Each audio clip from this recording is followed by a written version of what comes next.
But our next meeting is March 11th. So just for your calendars. But that's all I have to report. Okay. Land use report. Just needs. Okay. Land use report. None. Okay, approve the minutes of the December 10th, 2025 Stanley Westside Fire District annexation and Packer Farm Stand appeal. I'd like to make the motion to approve the minutes as written. Okay, is there a second? Second. All those in favor say aye. Aye. Any unscheduled business from the general public? Any unscheduled items from the commission? Hood River County Planning Commission will meet to deliberate and ask questions and make a final decision on the appeal filed by Tammi Packer, owner of Packer Orchards and Farm Place Farm Stand. The appeal concerns the county planning director's conditional approval of her application to modify her existing farm stand permit. I think can we move the election of chair until after this? Yeah, that comes after the hearing. Okay. Yep.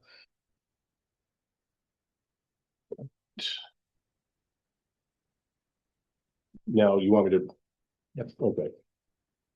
This is the time set for the continuation of the public hearing opened on December 10th, 2025 to consider the appeal filed by Tammi Packer of the Hood River County Planning Director's decision to conditionally approve her application to modify her existing farm stand permit.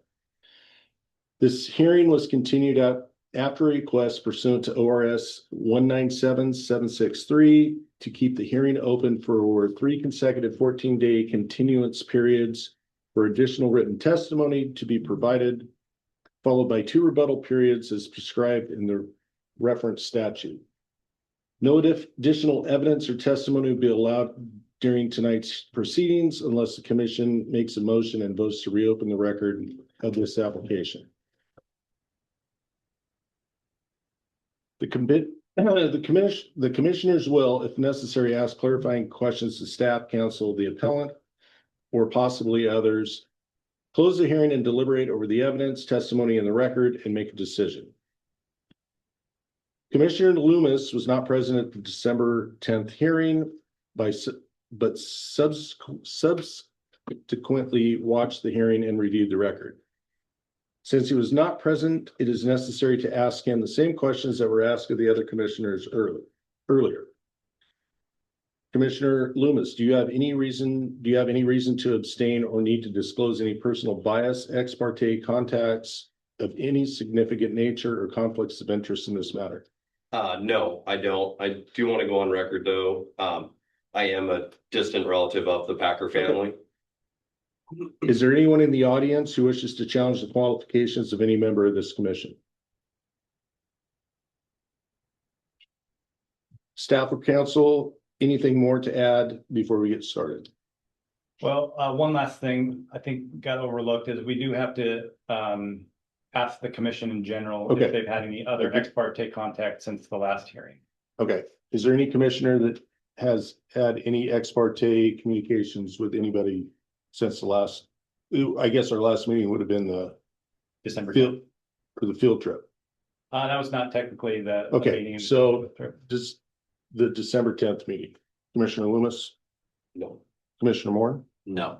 Commissioner Guisto? No. Commissioner Kitts? No. Commissioner Lyman? No. Nor have I. No, I haven't either. Oh, I forget about you. Sorry. All right. Sorry, John. Okay, so staff or council, do you have anything else to add? Yeah, I just wanted to clarify that the record of this hearing is currently closed to any additional testimony.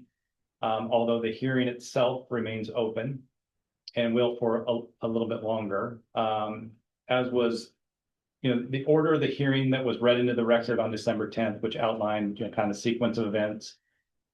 Basically, we've gotten through all of that up to the final rebuttal period.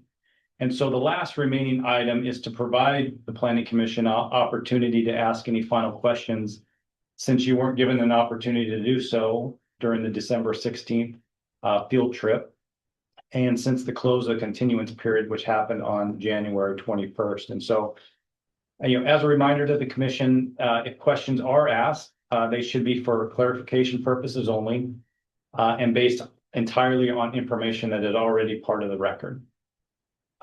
Questions that have the potential to extract additional testimony or evidence into the record, which is stated has already been closed, should be avoided. And ideally, you would be asking questions that draw more of like a yes, no type response or very short response. And anyone who has asked questions to respond, we would just ask that you answer the question as directly as you can and try to prevent adding a lot of details that could add additional testimony into the record. County Council and I will be, if necessary, we'll interrupt if if questions or answers stray too far outside of that, just given the uniqueness of this situation where we did have a field trip and we are, and it's based on a continuance of a prior. So unless you have other questions, I think we're Okay. good to go. So at this point, we're going to start with you, Commissioner Loomis. Do you have any questions? No, I do not.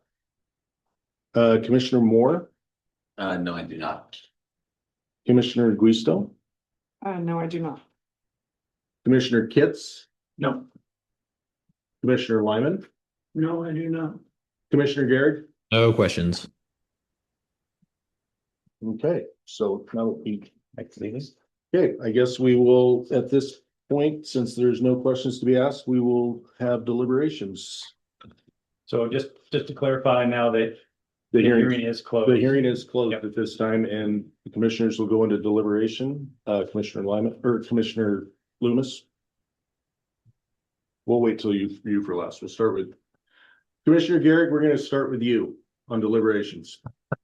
I mean, there's a lot of, because this isn't a straightforward appeal. In my mind, I kind of envision being able to go through each condition.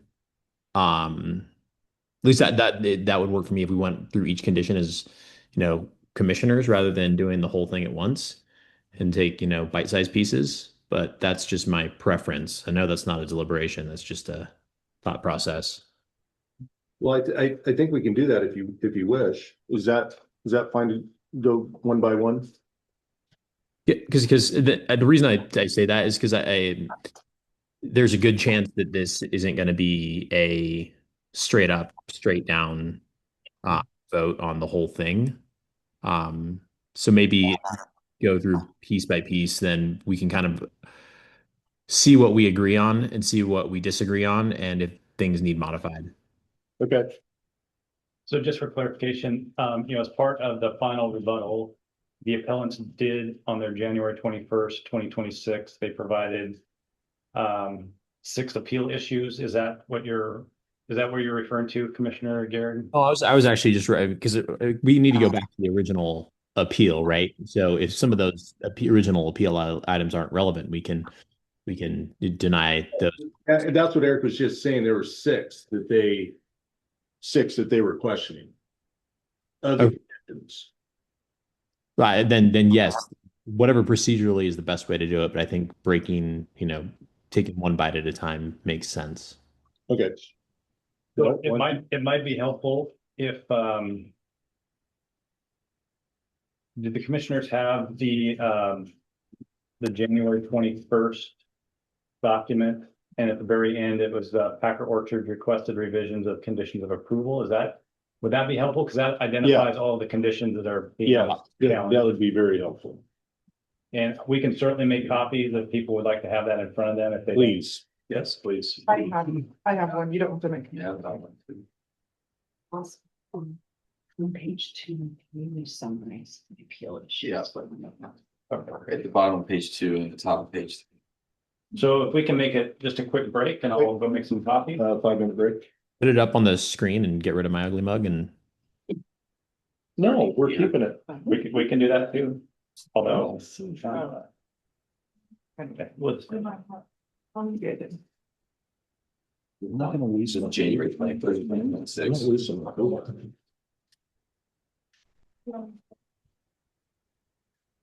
That'd be helpful to hold up on the screen or just have it in. I'd like hard copy, please. We still haven't given Eric a, a tablet, so until he gets a tablet, I don't have to print it.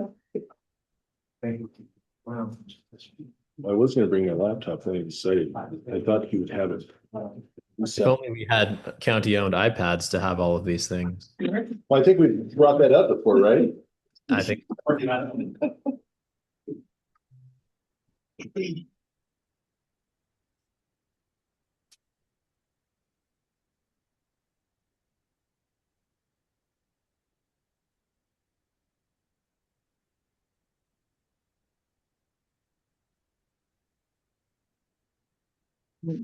Computer is on computer. Uh. Yes, 20 years. no longer than that, 77.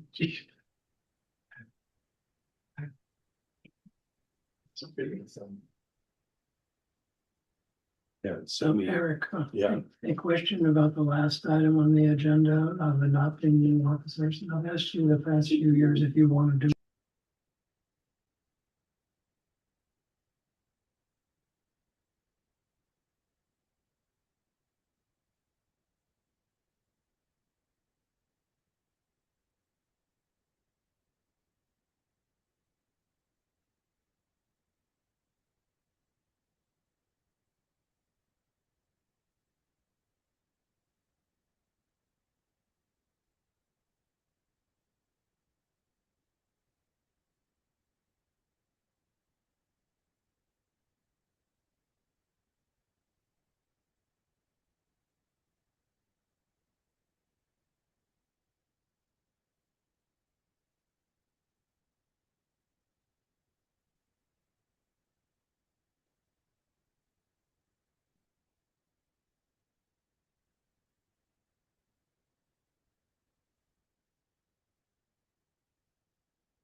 Thank you.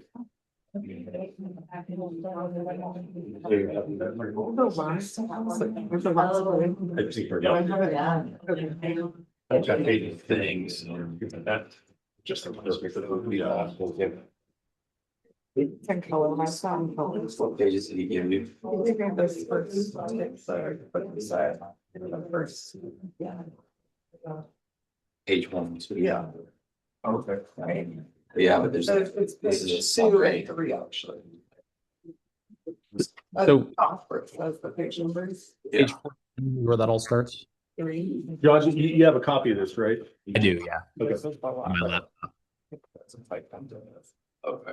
Eric, were you ready to go back? Yep. All right, Commissioner Garrett. Yeah, so just so I think I'm doing this the way we're on the same page, are we either taking the original appeal and saying yes, we deny the appellant's conditions, or we accept or we want to accept their new proposed conditions, more or less? Is that what we're saying? Yeah, I think so. I don't. And I think we just have to have, if we're gonna modify anything. It has to be based on Group. that original appeal. Yeah, but we have to have facts to back that up, Got it. one way or the other, whether it's through the county or through Sure. Packers. Okay. Well, I think we start with condition 3. Does that? Yep. And so there's a lot in that one. Do you want to go with 3A first? Yep. Okay.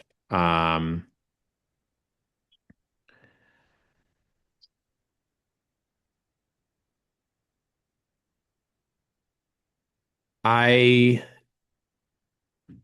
think so. Here's my thought process on this. I think what we're getting into is trying to define what a consumer is going to do with a farm product. I think it's pretty easy to agree that if there's a product, take a cookie, it's got 50%, 51% apple puree or pear puree, that's a farm product. I think the rub on this is where it becomes something that is designated for sale offsite versus onsite. Um, and so I guess these do kind of blend together. My thought process is that creating a minimum bulk definition is sticky. And I think it's pretty subjective. Thinking of my own self going to a farm stand, I'm a household of 2. I might want to buy 2 cookies of one kind and 2 caramel apples and maybe something to share with like my father-in-law. But I don't need to buy a whole pie. But I'm gonna take that stuff with me. Um, I don't think we can, as commissioners, really um, define the intent of what a consumer will do when they buy something. That's not our job. That's not our role. I think that the proposal for condition 3 by the appellant makes a lot of sense, where it's a packaged good that has kind of those preset standards, the USDA standards. To me, that makes sense. And I think it's less subjective than a bulk definition saying a whole pie. So 8 servings means it's sold offsite. So for condition 3, I'm leaning towards um, the proposed modifications or some variation of the proposed modifications proposed by the appellant. But I'm willing to have a discussion on that um, after I hear you guys talk. Well, John, I mean, from my standpoint, I agree with you. I don't think we are in the position to assume someone's intent. And Yeah. whether it is one cookie in one package, to make the assumption that that is going to be consumed on site or off site, I don't think we have the ability to quantify that. I think that is up to the consumer on what they choose to do with it. I don't think we can set something that is stating that, making the assumption that that is going to be eaten there when it could be thrown in a pocket and walked off. And how do you count that? Yeah. So that's my two. I mean, That's my thought process also on that. It's the same thing. Like you would say, I know liquor is a different thing because there's a different regulatory apparatus for it. But if you buy one bottle of cider to be consumed off-site, the license dictates that that has to be consumed off-site, but the consumer can walk, into the parking lot and open it. Whether or not that's legal or trouble for it, that's another thing. But that's just, that's an off-site thing. So I would say that it's the same analogy. If you're saying that you can sell a bottle of apple cider, fermented apple cider, that's a farm product. Yeah. With you as a one bottle, it should be the same for one cookie. But if it's packaged in a way where the intent is it's supposed to go offsite. Yeah. And I think that's in the spirit of what we're trying to do with the farm stands is to raise awareness for agriculture in the Hood River Valley, um, and also allow farmers to have a value added product that helps them stay afloat. And I think that achieves it. Um, so those are my 2 cents on that one. So I think if we want to go through all of these, each of us can speak on, so we're on 3 right now. So Commissioner Lyman. Thank you. This for me has been very challenging because there are 2 goods we're trying to achieve. We're trying to preserve farmland and we're trying to make sure that farmers can actually make a living on the farm. And those don't always coincide as goals that are mutually compatible. In this particular case, I struggled a lot with it because I can understand trying to regulate the distinction. But if you go back to the administrative rules, they only mention of foods that are excluded from farm products are prepared foods. They don't mention packaged foods. And so to me, it's a stretch to try to create that distinction. Or for what is a prepared food consumed on site versus off site. So in essence, I'm agreeing with Commissioner Garrick and our chairperson. Commissioner Kitts. I feel the same way. It feels like we're making a law almost. So I'm not comfortable with that. So I agree with you guys. Commissioner Guisto. Yeah, I agree with everything that has been said so far. I would like to add that without there being some sort of Oregon statute or case law that has been shown somewhere in Oregon that the quantity of 8 or the quantity of 6 or the quantity of 4 is intended to be consumed off-site, us making that number is nearly impossible, and we should not be making that rule. And the fact that the Packers argument, they have created an argument or a process where they package in a USDA certified package that is intended to be potentially consumed either on-site or off-site, but can be consumed off-site. It is packaged with the intention of off-site, and there is a distinction between something that could be just handed to you in a paper towel, or it is in a USDA sealed package, and I think that is a very good distinction in the argument. And I think Commissioner Garrick makes a really good point that he is a household of 2 and he doesn't necessarily want to walk away with 8 cookies, and he might only want 2 cookies. And so for us to make that assumption for him would be wrong in itself there. And then when I looked at the prepared versus packaged food language, immediately when I looked at it, which, there isn't a lot of language to go off of to determine what the intent of the meaning of when they said prepared versus packaged. But my immediate thought was prepared is like a hot dog, packaged as a packaged cookie. That was my immediate thought process. Like popcorn, prepared, hot dog, hamburger, something that you're like restaurant style corn dog, whatever is like being served to, ice cream cone, something that is prepared for you right there, but not something that is literally packaged, sealed. You're walking out, that you could walk out the door and eat it at home, or you could eat it there on site. And that is just the first thought that came to my mind when I read it. And then I dug deeper into it and I could not find more information on that, whether I was right or wrong in my thought process. But I agree with all of the other commissioners on this. So. Commissioner Moore?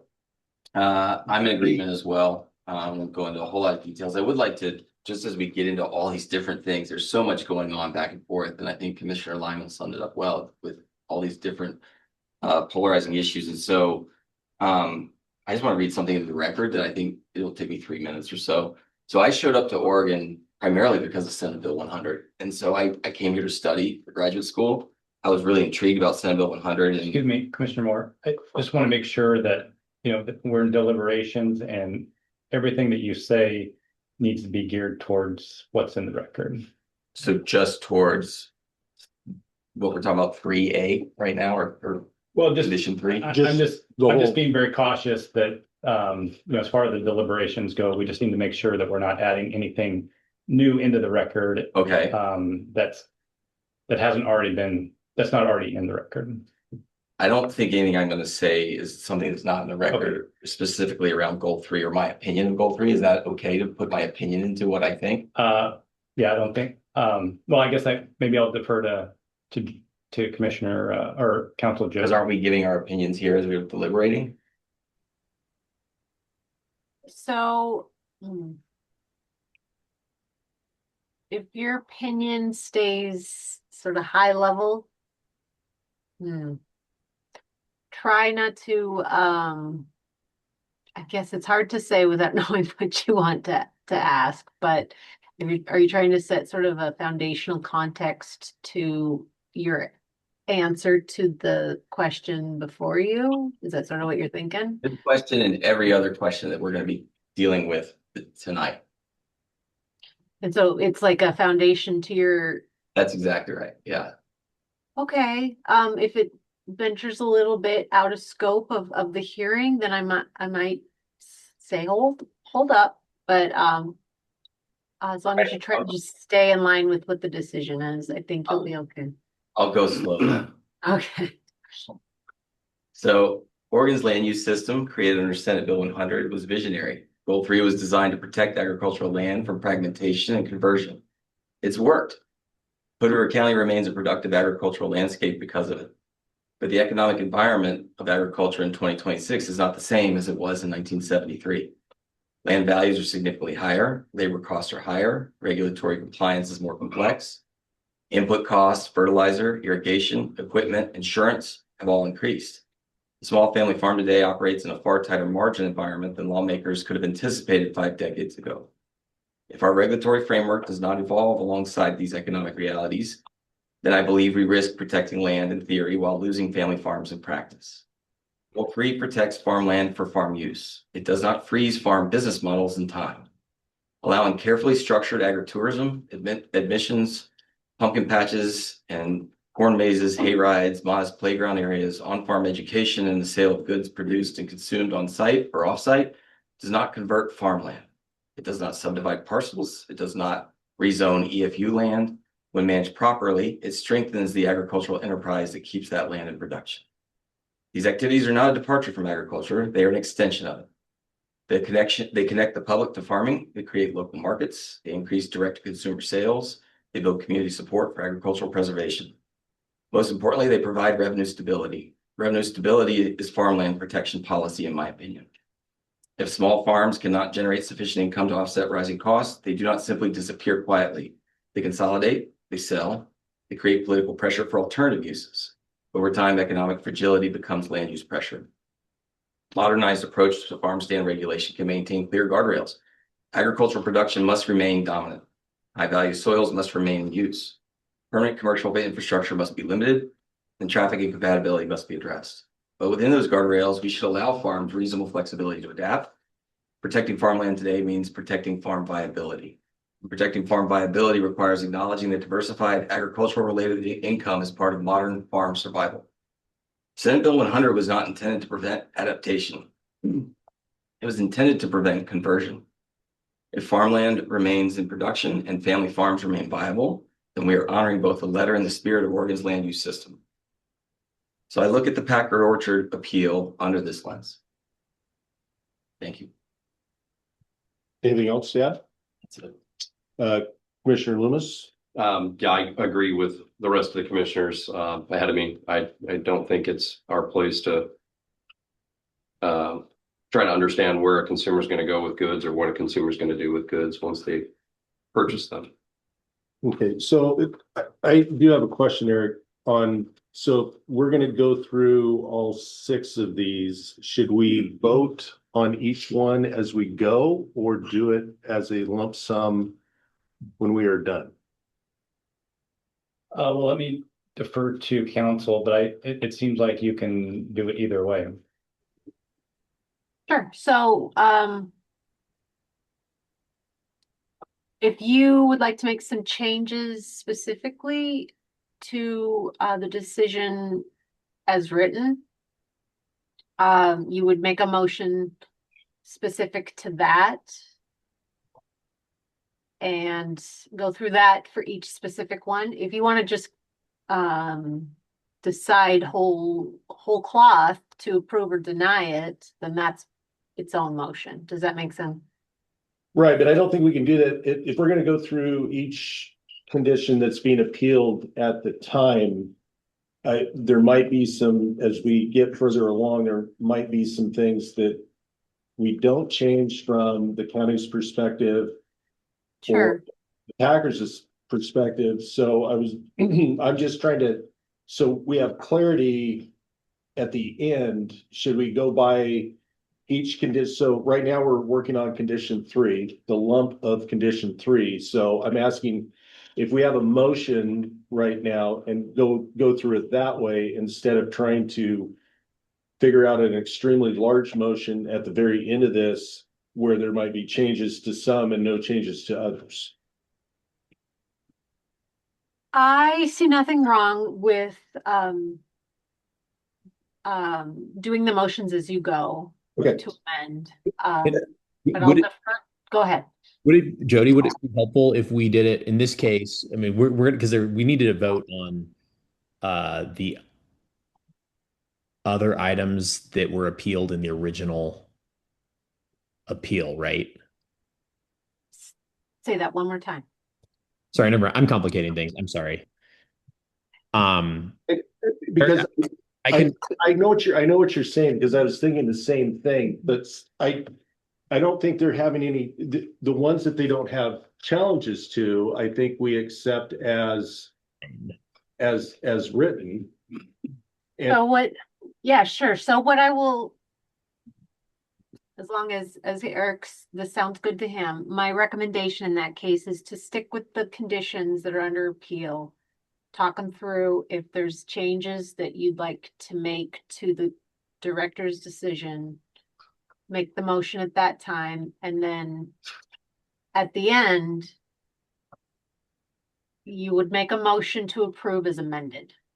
okay. That's and, how that would and so when it's amended, that would be the only things that we have amended in there, and everything else would stay the same, correct? All the other conditions would be as written, right? Yes, and I can help you with, when we get to that point, I can help you draft or not draft, with the wording that would need to be said just for the record's sake of as amended, all other conditions remain the same. I can help you with that language once you get there, once you guys decide where you want to go at the end. Okay. One more just like kind of technical question. I have it's weird to me to accept a new condition that is written by the applicant's attorney as written without review. And so I guess my question would be, is there a way to phrase it where we also have the county council look at it and just be sure there's nothing glaringly like wild that we missed, or is that not appropriate? Does that make sense? Yes, Because it's yes. weird to have somebody like the applicant's attorney write the condition. That's uncomfortable. But I also think that it's well written the way I read it. So Okay. Um, so yes, I think my preference would be, motion to amend as proposed, or if not, motion to amend in this regard, subject to, council review. And Okay. then I'll do that after the fact. And Then you Sorry, could go ahead. wordsmith everything and make it so it would be county approved language with the intent of what is written there. what I can probably do, and I'm sort of doing this without being able to look at Eric and see if he's okay with this, is motion to, let's just say that you want to motion to approve as drafted by the applicant, subject to county council review. And then this is how I usually handle it at the board level. I'll come back with a fully drafted version that you'd then approve. It will kick it out, the approval, but if that makes the commission feel more comfortable with the I think it's important from my perspective. I just don't really like setting a precedent that somebody else's attorney writes the conditions of approval. It just makes me uncomfortable. Are you worried So- that the intent of the language? No, it's just I just don't. I'm not written I- there. I just think we should have somebody else review it. So This is it's a deal. And as setting precedent we think we need to be cautious about that. yeah, so if it's helpful, I've gone through the amended conditions. I spoke with Tammy's attorneys this afternoon just to kind of get some clarification. And the idea, I think, aligns with what Jody is saying. At the end of the day, you will make a decision, and you will advise staff on how you would like things written. And then from there, we will take that, we will modify the conditions, we will justify it through an order that has all the findings that justify the changes. We'll bring it back to you. You can then say, yes, this is what we meant, this is what we envisioned. That way you know that staff has vetted it. For the most part, I've looked through these just to look from the standpoint of a staff, like how would this be implemented moving forward? And so even though we don't have a concern that it was written by the appellant's counsel, as long as we can make sure that it's easy to implement moving forward. And so unless there's a concern, and I guess I just asked Elaine if there's a concern with that approach, if you see any concern with that. No, I think Okay. it's great to, when So- we have to implement and revise findings as directed. Exactly. And given that if the changes are made based on the appellant's findings, we have the ability to work with the appellant's attorney to say, okay, let's clarify what this means. Are you good with that, John? Yeah, I'm good with that for sure. So any more deliberation on condition 3? Yes, I just want to make the point that so far we've talked about one part of condition 3. There are several parts of it. Okay, so why don't you want to let's go through all of condition 3 and then we'll get someplace after that. You have anything else to add to condition 3, John? I think it's and there's a lot of red lines in this, so I'm just trying to go through it to be sure that I fully understand it. Could you come back to me? Just I'm going to read condition B right now and be sure I don't have. I think what you started, you kind of lumped all of your comments into the whole through A, B, C and well, A, B, Yeah, well then it's the B talks about the incidental sales from admission fees. Yeah. And I think that is separate than a prepackaged good. Yeah. So, could you come back to me on that one on B? All right, Commissioner Lyman. Yes, B is particularly focused on how to address admission fees and other fee-based activity. And I don't remember whether it's ORS or administrative rule, but it's very clear that admission fees are to be considered incidental. So I think the language as county staff have prepared regarding admission fees is appropriate. However, I would say to the appellant that a good bookkeeper could find ways to revise the way you sell products and fees to account for your concerns about not going over the top on your 25%. For example, you could have a two-tiered structure where you say you can buy an admission ticket for 25 bucks. Or if you come to our stand and buy $20 worth of goods, we'll give it to you for $4.99. I'm not a business person in that regard, but that seems like that would address the concerns that you have about properly or fairly allocating the dollars.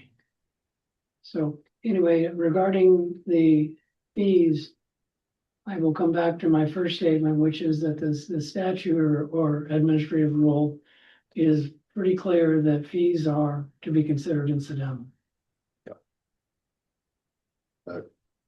Commissioner Kitts. I agree with that on that one. I also agree with that, that's a really hard one to get around, when you're charging a fee to come into something, and I would have appreciated a little more,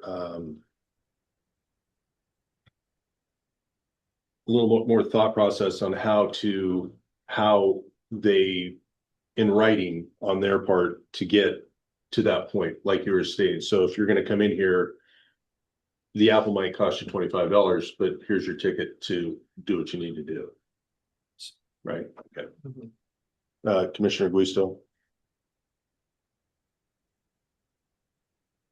I agree with all the commissioners on the rule is straightforward on fees. I'm just reading and rereading the red line on the prepackaged food items and seeing if we need to go back and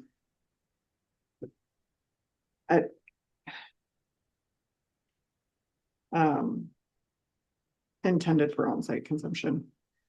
Incidental sales shall include, but not necessarily be limited to, prepared food items intended for on-site consumption. Incidental sales shall include, but not necessarily be limited to, prepared food items, prepackaged food items intended for on-site consumption. So is there a way we can word that where we are keeping the package on the incidental sales, the prepackaged food out of incidental sales? And is there a way we can word that where we can talk about, separate that from the fees? Because I think what Kira's getting to, and what my thought is too, is that's all getting lumped in together as an incidental thing when It's two different. We could say we accept the language on the first part of B, but don't accept the language on the second part. If you're talking about, because those are two separate items. Right. We're talking about this thing. Right, we're talking about the fees and packaged food at the same. So they're all incidental, or labeled as incidental. Yeah. One to be stricken and one to be. No, I think that's exactly right. You just tell us again, that you would like to say, remove the bulk sales part of that condition, and we'd like to maintain the administrative fee or the admissions fee. And then we will work the language over to reflect that. So it's not like, because there's some cross through things that's going to be left in there. We'll adjust it as necessary. We understand what you're getting at and can word it appropriately. John, is that? Yeah, no, I think that's good. Okay, C. Well, does I, anybody, we still- Oh, sorry, Commissioner Moore. I come at it a little bit differently because of that. The first part, I agree with the language that they have there, what we were talking about with incidental sales regarding prepared food items, processed food crops that consist of less than 50%. Understand that. I agree with their language there. When we talk about the admissions, which is what Commissioner Lyon was getting at, they do provide a way, and I believe there's something in there where they say they charge $20 for a bouquet of tulips and then $4.95 or whatever the number was for the admissions part of it. So they do, and that's what they would normally sell the bouquet of tulips for, was $20. And they use that as an example here. They call it a farm crop fee. And maybe that's how they're talking about with Commissioner Lyman talking about how their CPA or whoever, itemizes things in the P&L. I don't have a problem with that language if they're doing that. It's just there has to be, if they are charging admissions, that is there. I think they recognize that is an incidental sale, and that then goes towards their 25%. So I would take that based on that second part, something similar to that. I'm okay with that language. I think this is the hardest one, but as long as they're recognizing that admission dollars are actually an incidental sale and go towards that 25% calculation, I think they should be allowed to sell, a farm crop that then gives them some kind of admission as well. Again, promoting farm income and things either in whatever county or in state of Oregon or within the 2 adjacent counties in Washington. I think you touched on something right there that is important, which is that's the distinction. And in some ways it's good to codify it in the decision, which is if you're gonna, whatever, we know that there's accounting games you can play. Jay, good point. There's so many ways you can do this. But if, again, the goal is to sell farm products, the nuance is that bouquet of tulips is our market value. It's our market value all year long. It doesn't change. We're not overvaluing that to get to do something tricky. I think I could get behind a decision stating that in the conditions if we really emphasize that the market value of that mandatory farm product is retail and it's not some weird additional cost. We're not talking about you buy a $20 apple, you get in for free. It's you buy a $20 bouquet of tulips, which is what it is all year long when we have tulips. And for $5, you get, and that's a separate thing. So I agree. It's tricky. I'd have a real hard time with it if it was, we sell these tulips for $20 most of the time, but we're going to value them at $40 this time. Commissioner Loomis. I agree with the verbiage on the bottom one. I think they've spelled it out. I think we start getting into market values and a market value is a market value. And if the market value on an apple is $20, a market value on an apple is $20, that's not for us to set what the market's going to bear on any consumer product. But I still do struggle a little bit with the wording in the top section of this, where we're going back to prepared foods and incidental sales. I agree with what Commissioner Guisto and Von Lucan had said about maybe looking at splitting these two apart.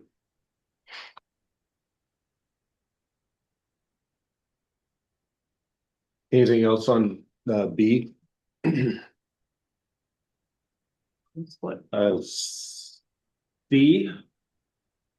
Well, just for Mr. What? Chair, I would just say, so now we've kind of exhausted, it seems like we've talked mostly about 3B. Yes. And so if you were going to make a vote, now might be a good time to do it as it relates to that condition Okay. alone. So, Because it sounded like there was some uniformity for the first discussion about bulk sales. yes, There was a little bit less uniformity in regards to the admission fees. So it might be good to clarify that, because again, it's all kind of boiling down to those two items, at least under existing condition 3B, and it'd be good to clarify that maybe at this point. so what about 3A? We can vote on that, I think. 3C talks about both stuff too. Okay. So let's start with 3A. Is there a motion for 3A? I would like to make a motion to amend the decision issued by the planning department to incorporate language proposed by the applicant in 3A after it has been reviewed by county council. About packaging. About- Packaging and intent. A, 3A. The 3A. 3A. Is there a second? Second, Any discussion? No. At this time we'll vote. Commissioner Garrett, Yes. Commissioner Lyman, I, Commissioner Kitts. Aye. Commissioner Guisto, Commissioner Moore, Aye. Commissioner Loomis. Aye. Chair votes yes. 3B. Can I ask a question Yes, about okay. our process here? So we're gonna vote on each one of these. And then have a overall vote at the end, Yes. Summary. a summary. And if we vote So- no in summary, then everything we've done counts for nothing, right? Or will some things get changed if the end vote is no? Making a decision. I don't know that we need to do a summary vote. It just seems like if we're voting Well, on each condition. there's gonna be, but see, I think what we're doing right now is going through what the 6 conditions that they've appealed, which means the other 7 are going to stand. So I think that's what Jody said. We can lump those in at the end. So I think what we can do, since everybody seems to be in agreement that we'll come back with an updated version for final approval. The final, you'll go through each of the conditions that you want to amend and make your motion, and then at the end, the motion will be more of a directive to staff to update the approval as amended here today. And pending final review to be adopted at a later date. So it's sort of a soft approval pending final review. It'll be more of a directive for staff to come back than it will be an approval.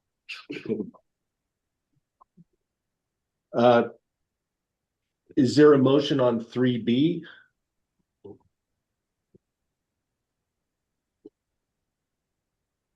I move that we deny the appellant's language regarding admission fees and how they are counted toward incidental or farm product allocations.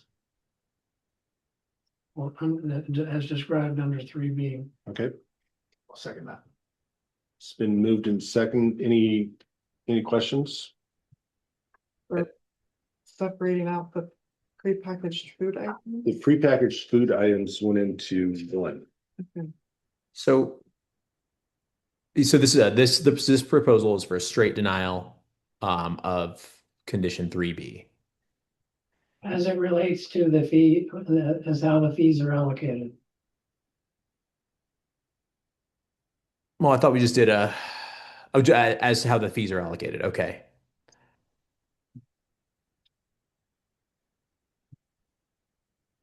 So does that mean that you would go revert back to the original language? Of the county. The county. As Yes. it relates to how the fees are. As it relates to the incidental fees for charging for the incidental fees. Not for the packaged food items have been, that was in 1. Yeah. 1A or 3A. So So this is saying that a fall, just so we're clear,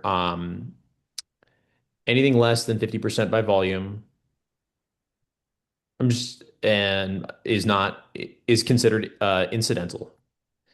And I'm trying to get at how you account for admission fees specifically, not packaged food percentages, but the admission fees and whether they're counted as So, incidental. so fall and annual farm memberships is the way they have it written is an incidental fee. Yes. Yes. We're specifically just talking about the promotional activities. Yes. Yeah, I could really go. I mean, we're discussing it right now. I think We have a motion and a second on so. that. Okay. I guess we discussion and vote. Yeah. You want to discuss?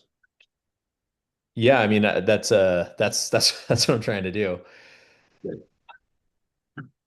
I think the point of it's good for in the way that they have it written that they're acknowledging the incidental, there's a portion of an event that is an incidental fee. I think that's good.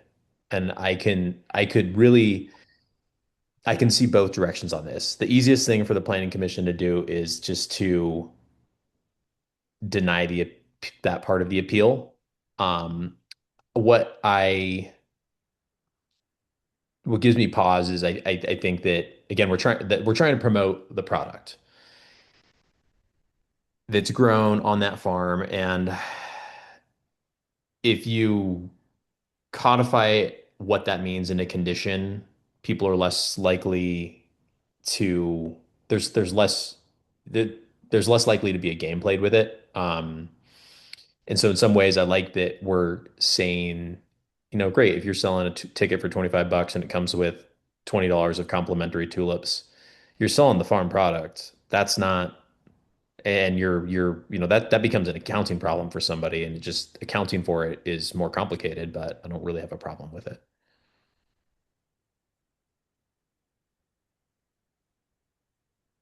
I think it comes down to what bucket it goes into, because if you do aggregate it and break it out, you sell farm product, $20, that goes in the 75% bucket. Yeah. You say that price of admission is $25 and you get complimentary tulips, that goes in the 25% bucket. But that's an accounting problem. And I'm not an Not accountant. for us to. So So are you saying there's a way that accountants could take that $25 and break it apart and not count as incidental sales? I don't know how we can, I don't know how we can put a stipulation. I'm not an accountant. Yeah. Well, I guess what I like about what they've written is that they're describing what they're going to do, and there's a clear path. It makes sense. If they just sell a $25 thing, it's going to go to incidental sales. I could go. Yeah, I don't really. This is a tough one. So we could bring it to a vote and see what happens. You want to stay with your original?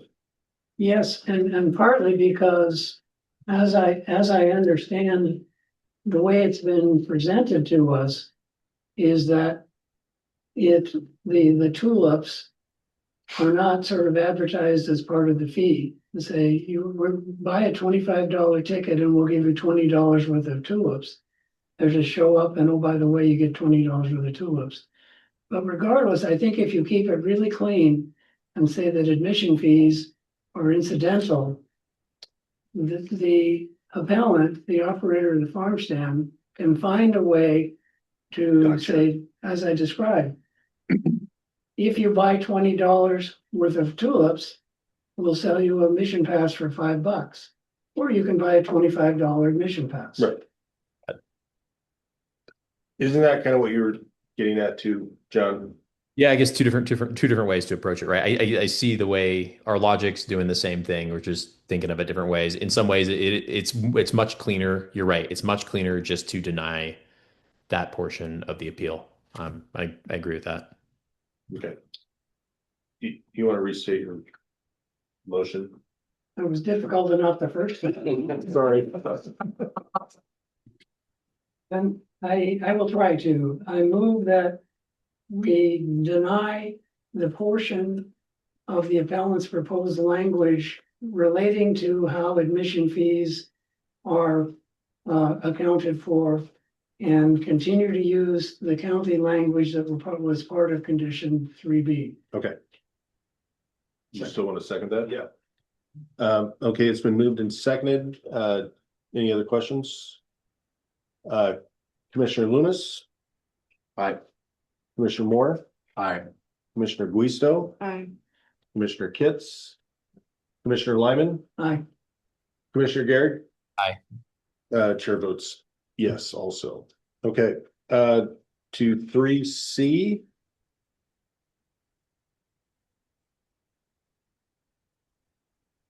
And just to clarify, we don't know that a vote was taken, but it seemed like there was consistency that the bulk sales part of it, the bulk sales part of condition, the language in condition B is that covered under the vote under 3A? Yes, Yes. yeah, Thank that you. is. 3C, John?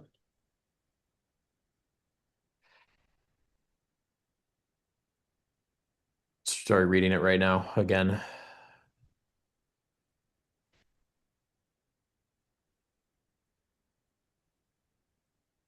I think it's just a more complicated way of saying what the planning department already said. I was fine with the I'm fine with the planning director's verbiage on that.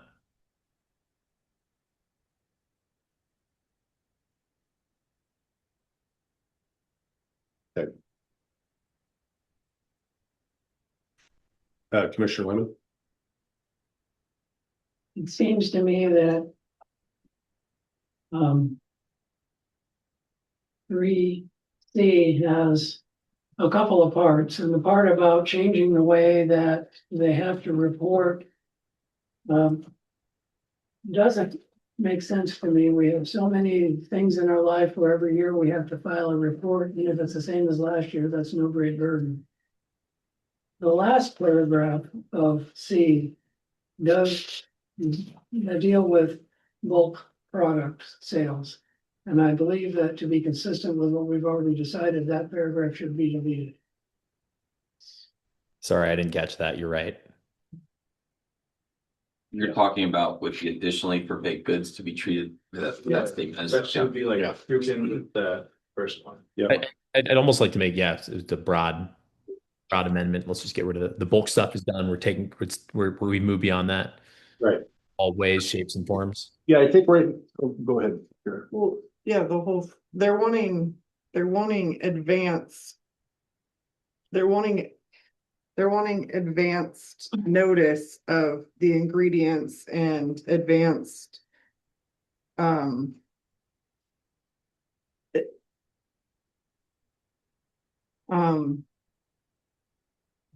Essentially, to determine whether those ingredients qualify in advance and get permission from the county, I'm assuming. Rather than. So then the county is policing that.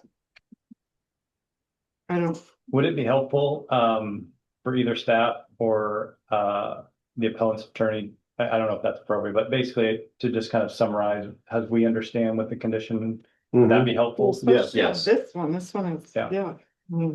So as in the record, there were two documents that were provided by the appellant, and those are dated there, April 5th, 24 and March 26, 25. And they identified different things that are sold with baked goods that are sold within the farm stand.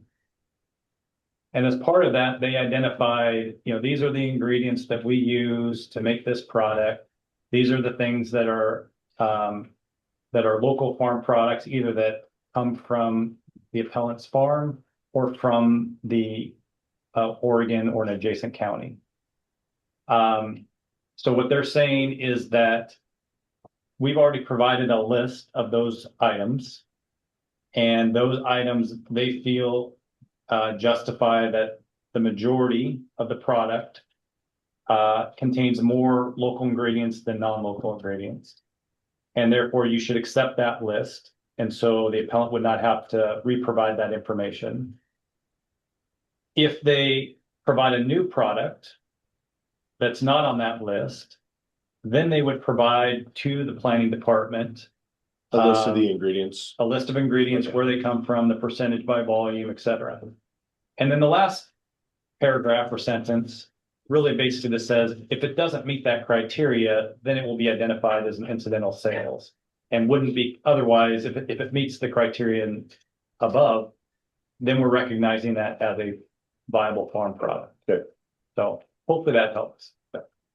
If I may, the problem I have with a one-time certification is that suppliers change, resources change.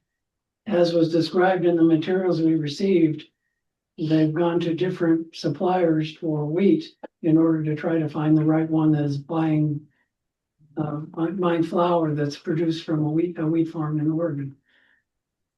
If you say that once you submit something, you never have to update it, that's just an opportunity for error down the road. When the alternative is a very small thing to say, well, if nothing changed, here's the same form I filled last year. It's not a big, this doesn't seem to me to be a big administrative issue. Commissioner Kitts?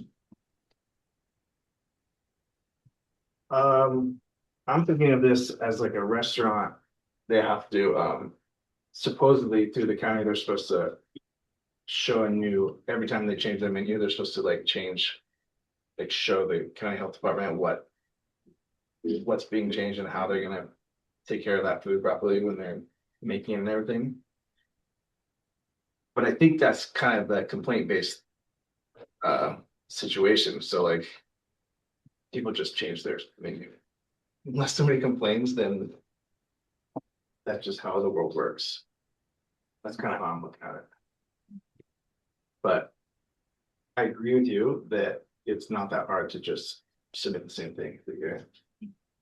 And how many things are really gonna change? Yeah, you just changed the couple things that did change. Commissioner Russo? I agree in some respects, and I mean, I would agree with like an annual report of what is being used, because yes, things can change, suppliers can change annually, and like any other business in Hood River County except for farms have to file their personal property returns, which are really fun, and farms don't have to do that. So maybe it would be something similar to that, annual report of the ingredients that they're using. But I don't know if I love the in advance on every single product. That seems a little tedious and policing, for county staff. And maybe opportunity for people to review and file appeals. I don't know what the process is. If somebody were to review it and not like it, is there a process then that they could be brought back into this situation? I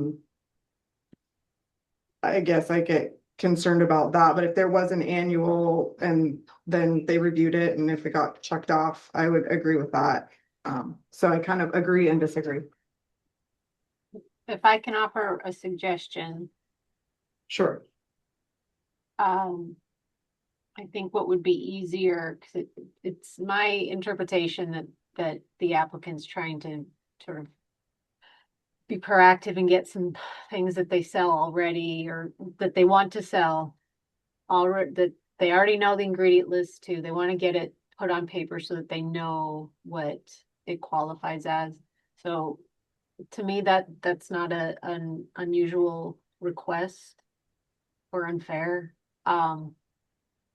But the point made about what happens if the ingredients change, it's a good one. And so it might be, the easiest solution might be to simply add in a sentence that says, in the event that the ingredients identified in attachments 4, 5, 4 and 5 change, county approval is required. Or if a new local or new product is coming online.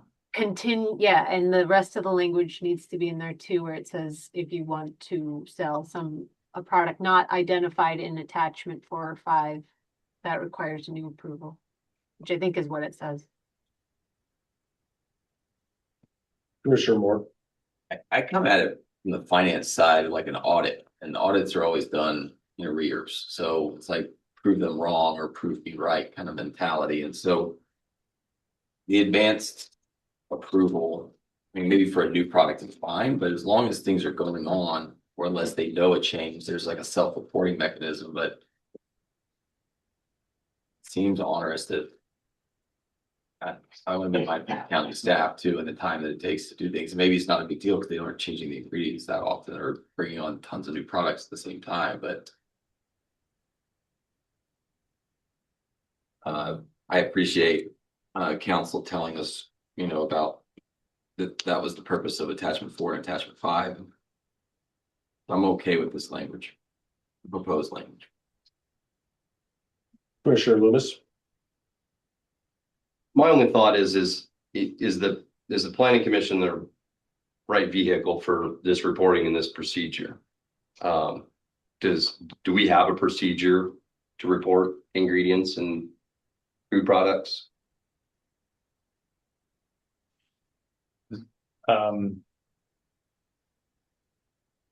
So what we're trying to determine again is whether, which category it falls into. Right. It's all based on the ingredients. And so by default, answer the question, we need, factual information to say, yes, it falls in the right bucket because of the, we're at the 51% or we're not. Right. And so that's really the intent of the condition.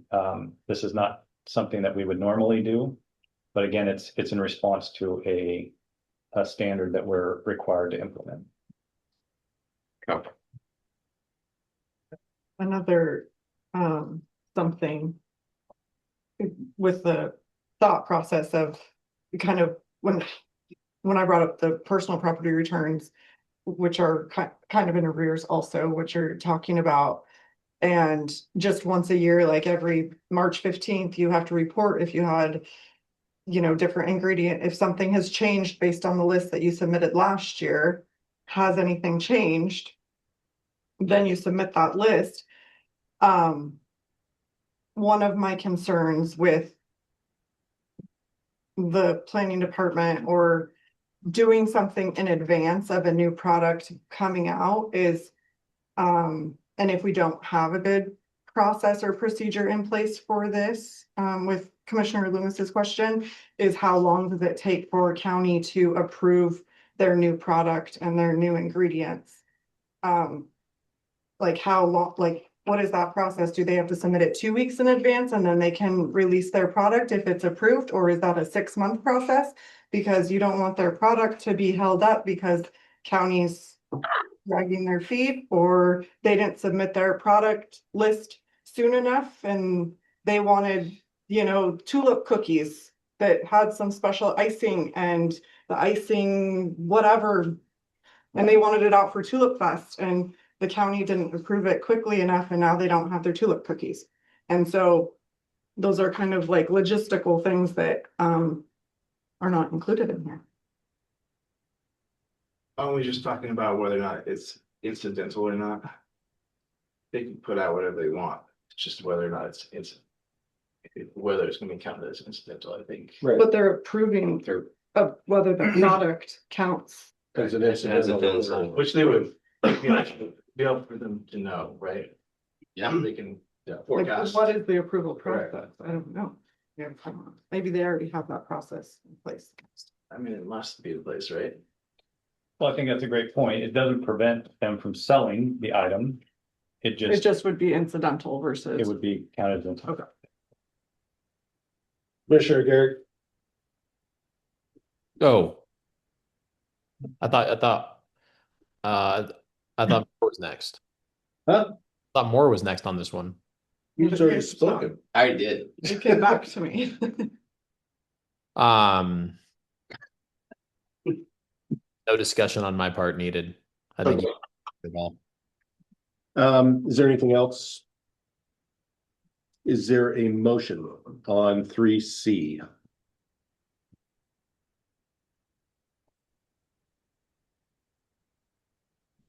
Well, we know we're taking out the last one, right? Yes. So approve that change.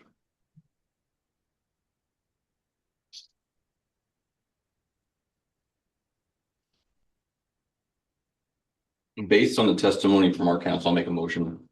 Based on the testimony from our council, I move that we approve the language in 3C as amended by the appellant. May I ask a clarification question? Is that as I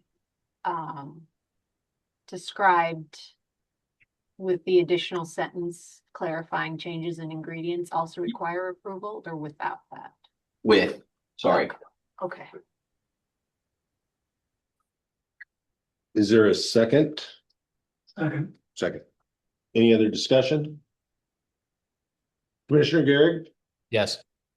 Commissioner Lyman, Yes. Commissioner Kitts, Yes. Commissioner Guisto, Yes. Commissioner Moore, Yes. Commissioner Loomis. Yes. Chair votes yes.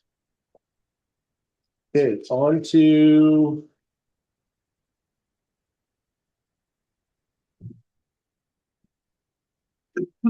On condition 6, is that just a wordsmith? Elaine? Okay. So I don't know if we need to discuss wordsmithing, but I mean, if you would like to discuss wordsmithing from operation to facility. I see you with me. Jody, is there Yeah. a difference between the word operation and facility? I mean, I know there's a difference because one is an act and the other thing is physical. I don't know the intent behind that one. If I were to venture a guess, and I don't want Elaine to feel like she's compelled to answer right now, because that would be testimony.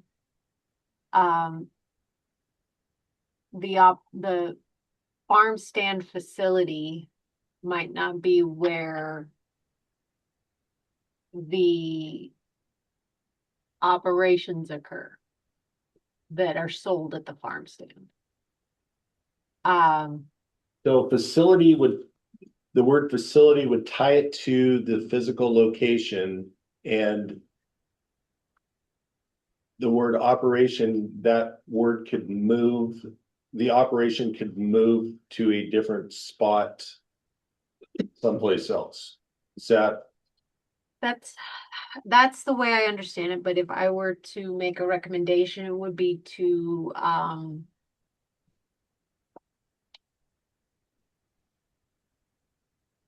not necessarily table that one, but to not move on it until additional clarification could be received as to what the intent is.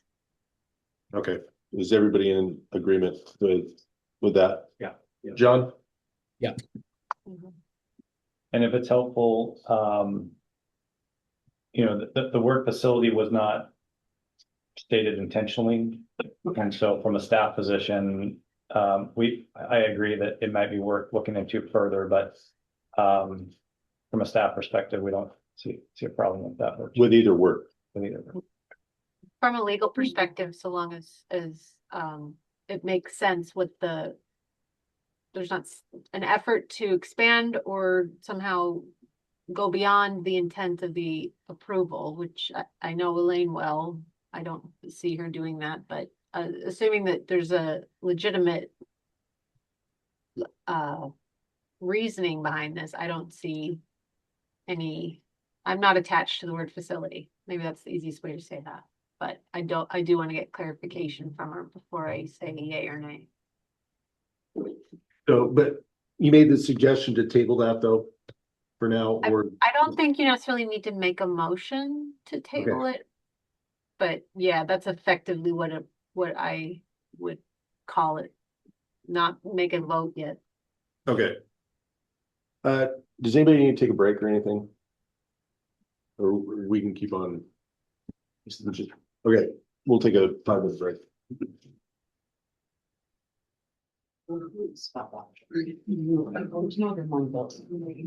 And that's right, it's just. Makes a basic cross. 1133. Across the building. I think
okay, condition 7. We'll start with you, John. Yeah. So 7 and 8, I'm just gonna say they're very similar. Building permits, bringing things up to being sure things are safe for the public makes a lot of sense to me. I don't think that's being argued. I went back to the staff report, and for both 7 and 8, in order to sell incidental items, Eric suggested a separate permit, a conditional use permit in conjunction with a farm stand permit. That since there is a separate path to get to the applicant's planned results, I think that the staff's wording of this one works. That being said, I think the staff's, I'm because of that separate avenue of through a conditional use permit. Commissioner Lyman, I see two parts to condition 7 worth talking about. The first is, they're proposing to expand the sale of the allowable sales to farm products and incidental sales. And that to me follows state, again, I'm not sure whether it's statute or rule, but it specifically says you can have incidental sales in a building designed for farm products. So that makes sense to me. The other one is a decision about whether or not seating is allowed in there based on whether or not it's providing a banquet function. And they're making a distinction in the appellant's language, they're making a distinction between not allowing buffet tables, but allowing chairs or perhaps picnic tables or something. Again, that's less clear, but to me, that doesn't seem to be going beyond what a reasonable intent for use of a facility would be. Commissioner Kitts,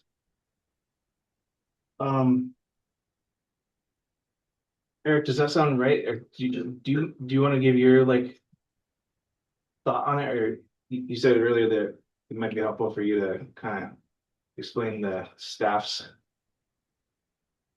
Well, I think Commissioner Lyman identified the two issues.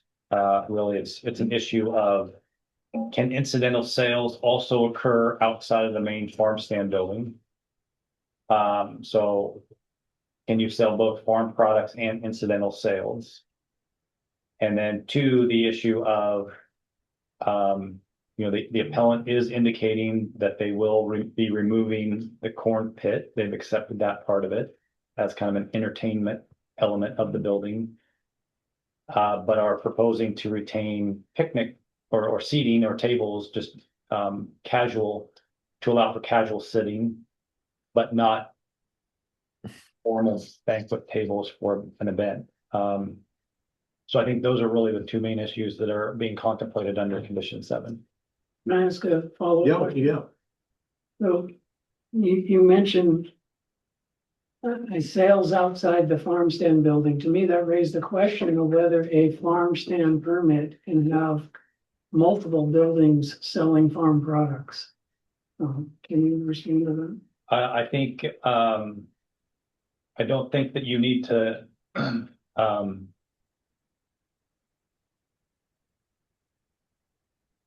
when staff reviewed this, we were looking at it as the main farm stand. That was, the main farm stand building, and these were, incidental, or accessory buildings tied to the main farm stand where products are being sold. I don't think that you need to interpret it that narrowly. And I think that may have something to do with the word change in number 6, that we're not talking about just one building, we're talking about the entire operation. So I think the key component is, if you are going to have incidental sales outside of your main farm stand building, then you need to be selling farm products out of that building as well.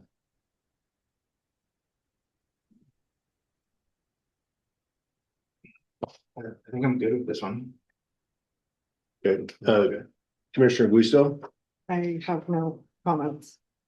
Commissioner Moore, Yeah, I am okay with the distinction between casual, picnic seating versus buffet tables and giant public gatherings and public entertainment. I think ORS 215.283 sub 1 sub 0 sub O sub B kind of distinguishes between giant public gatherings and banquets versus casual seating. So I don't have a problem with the amendment. Commissioner Loomis, Yeah, I like the verbiage. I don't have a problem with the amendment on 7 or 8. Commissioner Garrett. You're back to me. I didn't start with you. It started with Commissioner Lyman this time. Okay. Never mind, John. I just want. There- anything else? I think we're getting to the same place. Whether you do it, the changes are really minor between Right. as written and what's proposed. So no further comment. Good. Do we have a motion on conditions 7 and 8? Wait, did we talk about 8? We just talked about 7. I think we kind of lumped them both in there together. Yeah, they're peeled the two. Chair, the only thing that I would like to clarify I do have one clarification in number 8. Okay. The issue with number 8 is there's a wording that says, prior to allowing the public to enter the existing structure. And structure C was, as it has been used, there were walk-up windows. So the public isn't necessarily going to be entering the building. And so the use of a different word may be more appropriate. And I don't necessarily know what that is, whether that's the public using the building or being served by the building or something like that. But that was the only kind of clarification that would be helpful on Is that. that why 8 was written with the 90-day stipulation? No, that the 90 days was basically just to make sure that since it's currently a violation as the building is being used, that be remedied quickly. Is that standard county verbiage? It is. I mean, Would it be helpful if you had, instead of prior to allowing the public to enter existing structure C, prior to allowing structure C to be considered a non-agricultural building, appropriate building permits would be obtained? I think what Service. Yeah, I think what the appellant was proposing to do was try to align the language as much as possible. And it seems like use is a decent term to replace enter. Or how, be used by the public, prior to structure C being allowed to be used by or to serve the public.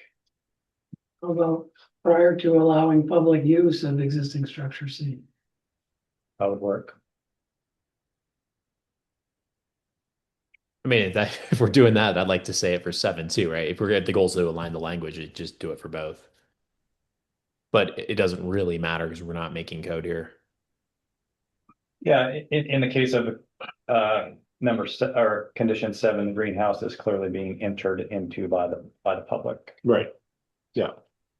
Let's change it from enter to use. And so what is if we stuck with the 90 days, all it's saying is you have to get a building permit. It doesn't say you have to, and that's you have to get the building permit before you can let people use it. Yeah, you got to get a building permit anyway. Right, I know, but I'm just thinking like once you have the building permit, there's nothing that says that it can't be used, right? Well, if the building department says you can't use it, then yeah. Okay, that's a building department thing. I don't think we need to overcomplicate this. I'm fine with a simple modification prior to allowing public use of structure C. You have a motion? I would like to make a motion to accept condition 7 as written by the applicant and accept condition 8 as written by the applicant with actually, I'm going to back off on that. I'm going to start with 7. I'd like to accept condition 7 as written by the applicant as an amended condition for the permit. Is there a second? Second. Okay. Any other questions? Commissioner Lyman, Yes. Commissioner Kitts, Commissioner Guisto, Commissioner Moore, Yes. Commissioner Loomis, Yes. Commissioner Gary. John? Yay? Yes. Okay, thank you. All right. Chair votes yes. Conditions 8. Is there a motion, or I think we discussed that, right? Yeah. John, do you want to just go with your motion? Or your break? Back to the red line of selling prepared food items. And I just wanted, before I gave that motion, I just wanted to review the findings on that specific detail.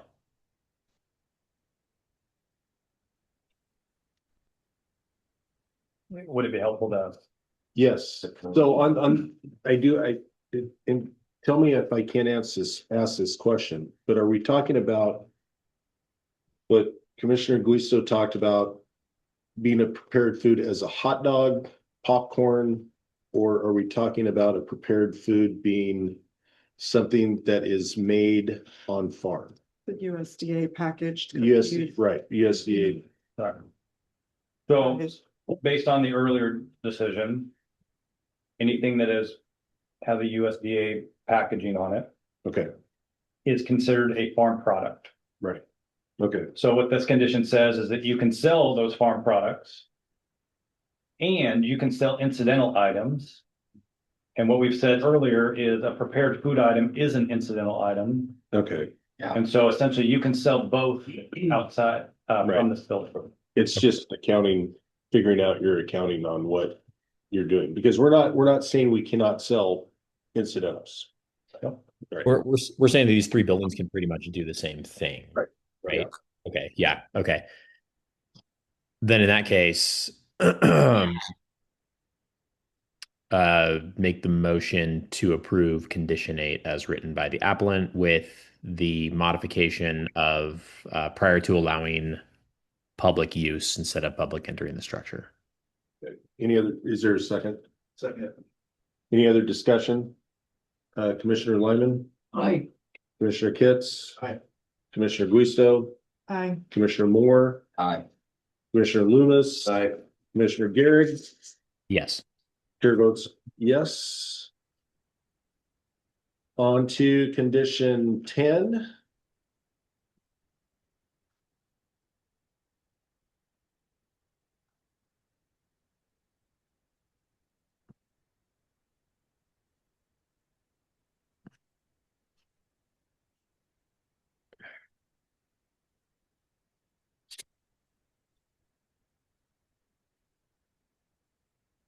We'll start with Commissioner Loomis.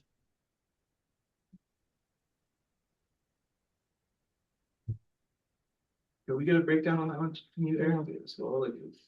Sure. So as the condition was initially proposed, structure 40, which was identified as a picnic seating area tent, was discussed and it was interpreted that that building was used essentially similar to like for hosting banquets. So it conflicted with one of the requirements. But the other tents that were used just temporarily and in conjunction with allowable farm stand activities could be allowed. So what this change does is that basically all temporary tents may be erected and used for uses that are allowed. But it also allows them to use them for providing shade or casual open seating. Okay. So there'd be no, so essentially all those structures, the tents, temporary tents could be used for that purpose. That's what this condition has changed to say. You made a statement, and maybe this is because it's the legal statement, that in particular structure 40 or tent 40 was being used for large gatherings or some kind of banquet or entertainment or fundraiser or whatever it was.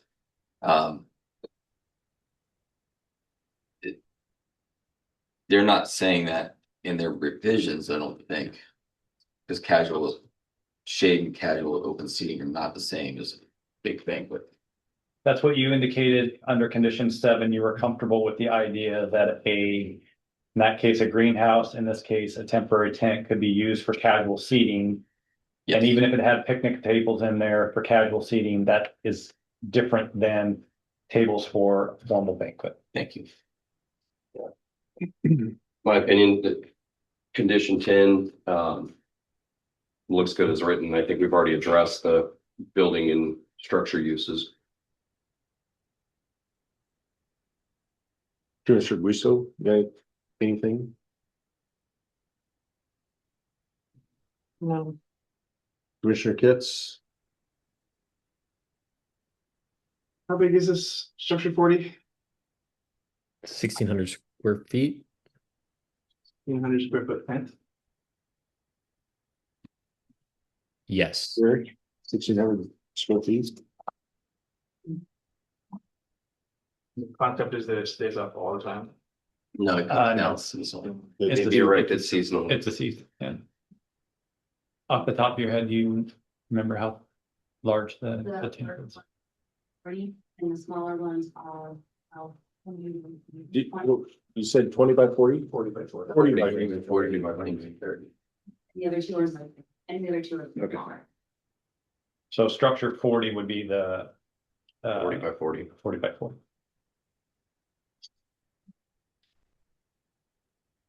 There's a Okay. photo, Commissioner Lyman?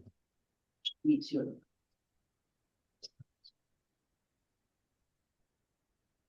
There's a lot of conversation back and forth from staff to appellant and other interested parties about what is the structure. And so I admit I tried to follow all that, but what I finally came to the conclusion was if you're selling a hot dog, is it reasonable to provide a place for somebody to sit down and eat it? And it seems like that doesn't seem like an out of the way thing to do. So I guess I have no problem with the proposed language changes to condition 10. Commissioner Garrett?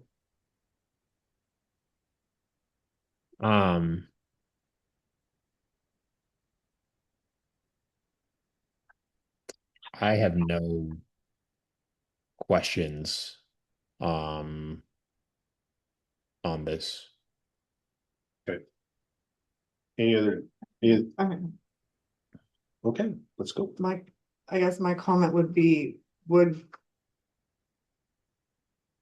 talking about EFU land again, farm use land, and if a farmer were to erect this tent for his or her employees to get out of the sun to eat their lunch, would we have a problem with it? Probably not. We'd probably promote it. So that's my own comment. Okay. So just on that, I mean, I think that's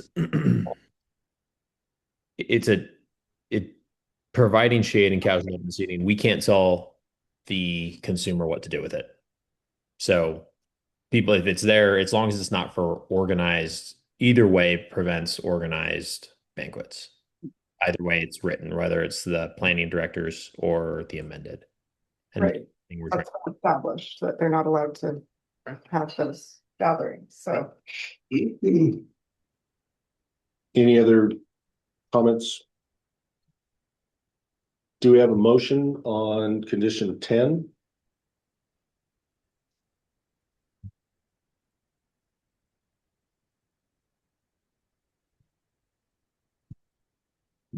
And I move that we accept the change in condition 10 language as proposed by the appellant, subject to review and approval by county legal staff. Okay. Is there a second? A second. Any other questions? Commissioner Garrick? Yes. Commissioner Lyman? Aye. Commissioner Kitts? Commissioner Guisto? Aye. Commissioner Moore? Aye. Commissioner Loomis? Aye. Chair votes yes. Condition 11, Eric, you want to go through that a little bit? Yeah, so so in this case, the appellant is proposing that both the permanent and the seasonal play equipment As noted on their 2025 site plan, which was filed on March 26, 2025, that those pieces of equipment would be allowed to be retained and used as they are currently. And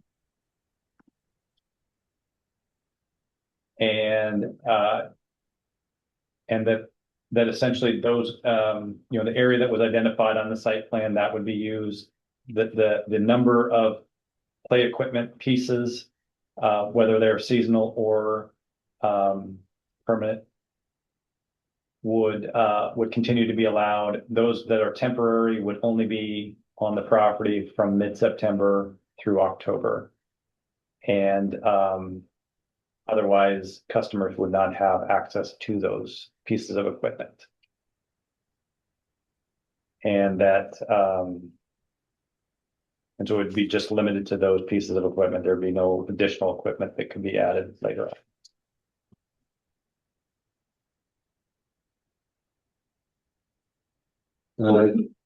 Commissioner Loomis, do you have any thoughts?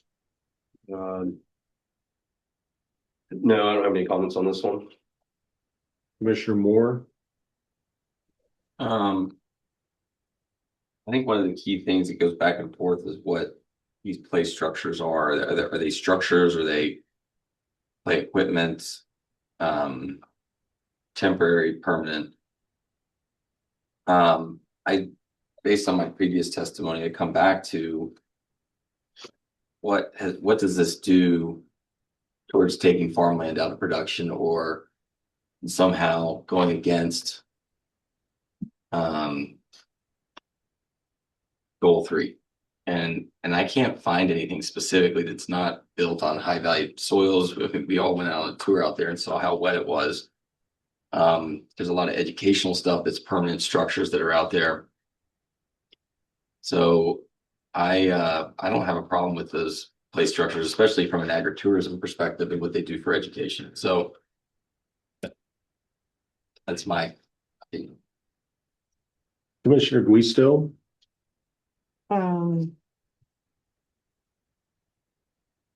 I agree with that. This is, a tough one. When you read the county's language versus the appellant's language, the revisions are, I think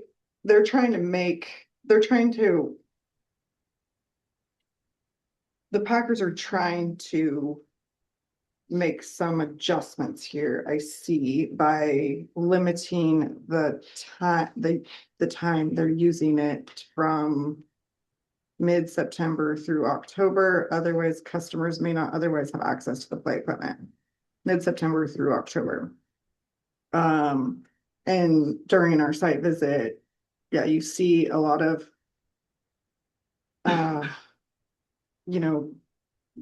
equipment that is educational, and when you look at some of the things, it's like it's bringing kids out onto the farm, and a lot of the talk is like sometimes you have to have the attractant to bring them there. The kid might not want to go see an apple tree, but if they get to they get to go on a swing, or they get to go on like a pretend tractor or something, they get to sit on an old tractor that's not in service anymore, then that, and there, I didn't see anything in here specific to the old tractors and that stuff, but and I mean, they have the things out there, I think, that you had put your heads through and all that kind of stuff, and you get to do those fun things, and then you also get to look at how the bees pollinate the trees, and unfortunately, to get kids involved in those types of things, sometimes you have to have the attractive feature. And with the limiting language and the limited use of the play structures, I don't have a problem with the play structures. Commissioner Kitts? Um, I understand that it's like really fun and um it's a great activity for young kids and young parents. I do worry that that's that will just become the norm and there'll be like a million farm stands up throughout the valley. They're just a bunch of play structure amusement park farms. Um, I'm not sure exactly how to um police that though, or how to, you know, regulate it. Um, I'm kind of going with the county on this. Commissioner Lyman. In 2001, the legislature amended the state land use law to allow promotional activities. And subsequently, the statute and rules adopted from that give a fair bit of discretion to farm operators to say what is a promotional activity. I think you can argue convincingly that a playground structure is a promotional activity. The challenge I've had with this one all along is the scale of the facility.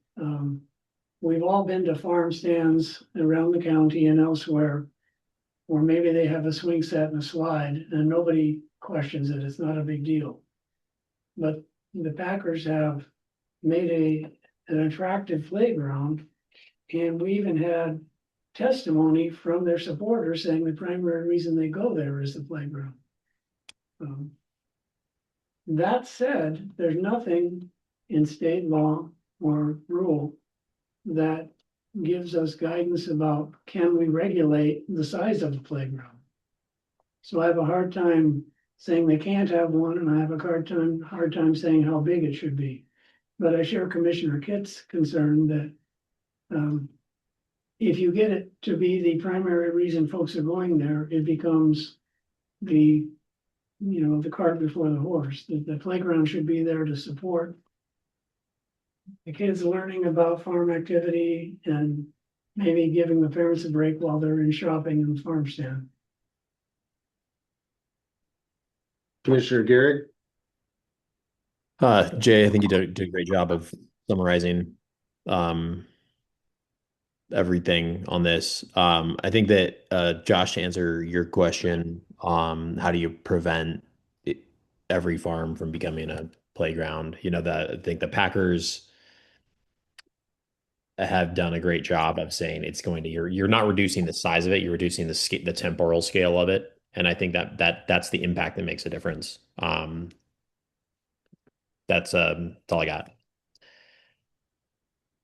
Well, we all played on tractors as kids, so.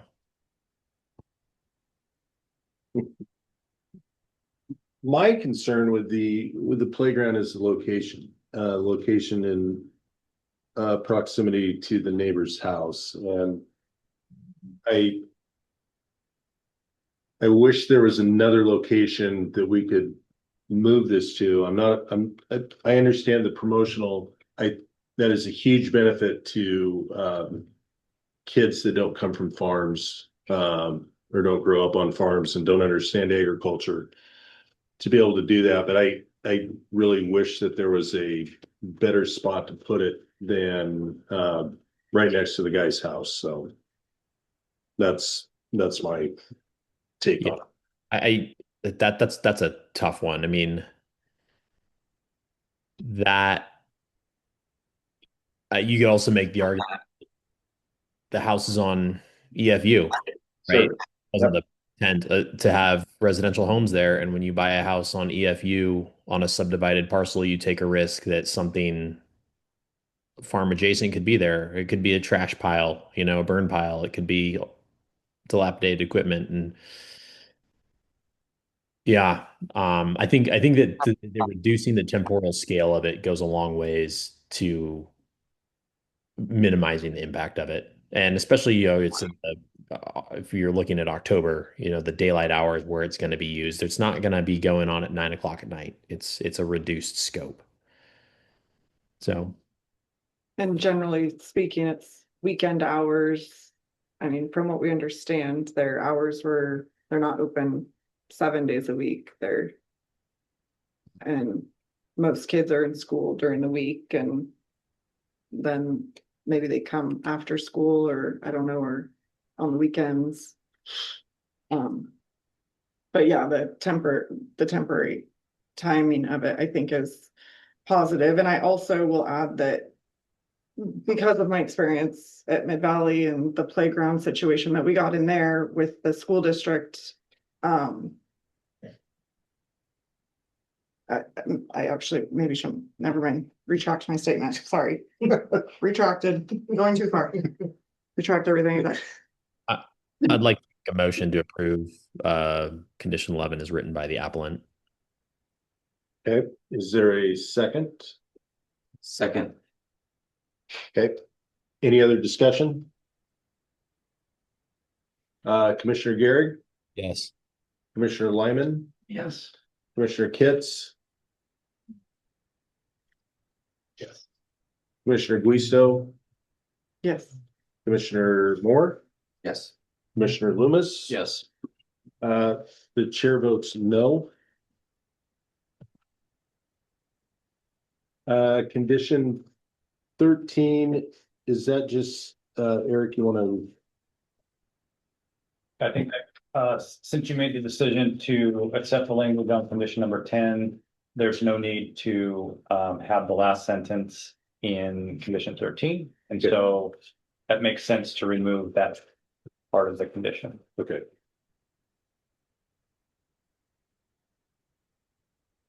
Is there a motion on 13?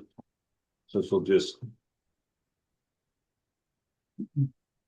I move we remove the last sentence of condition 13 related to play structures. okay, is there a second? Second.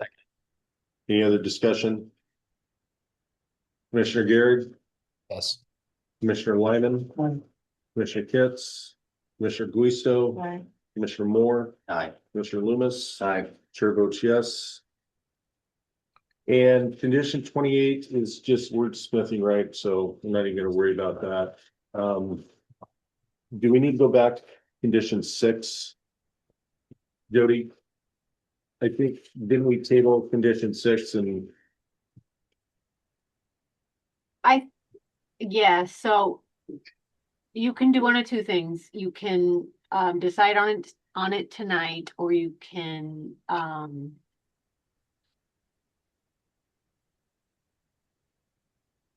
you can direct staff to come up with a recommendation with the rest of the updated findings based on council review. okay, That might be an option. okay, can I get is there a motion on that? One motion that staff to. Okay, is there a second? Second. I'm just gonna go with a voice. All those in favor say aye. Aye. Okay. Now, Jody, can you help me with the rest of this, please? Yes, will do. So, and if you're agreeable to this, just say so moved. Okay.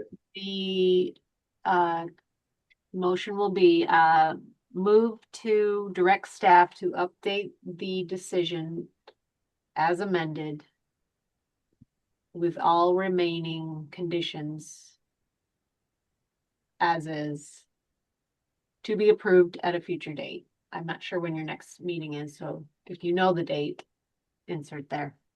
March 11th. March 11th. Okay, Okay. So, yes. So Joe, moved. say it again. Okay. Second. Any other questions? Commissioner Garrett, Yes. Commissioner Lyman, Yes. Commissioner Kitts. Yes.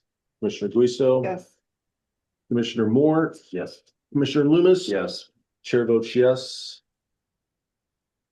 Do we need a motion to sign anything or? Not yet. Not yet. Okay. I think we're good. So we'll continue So yes, informal we move- continue it Yeah. We would bring back a draft of On March 11th. on March 11th. Okay. Revised staff report, a revised decision and order outlining the decision for you to review and make a final motion to approve. Okay, thank you. So the last thing on our agenda is to hold elections for chair and vice chair to serve as the planning commission for 2026. Make a motion to nominate our illustrious chair, Eric Lincoln. Second. All those in favor say aye. Aye. Aye.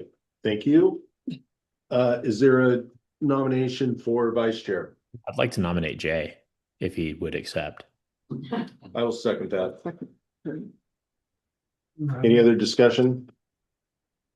All those in favor say aye of having Jay Lyman as our vice chair. Aye. Aye. Okay. Anything else? Okay. Meeting adjourned. Thank you. Good to see y'all. Bye.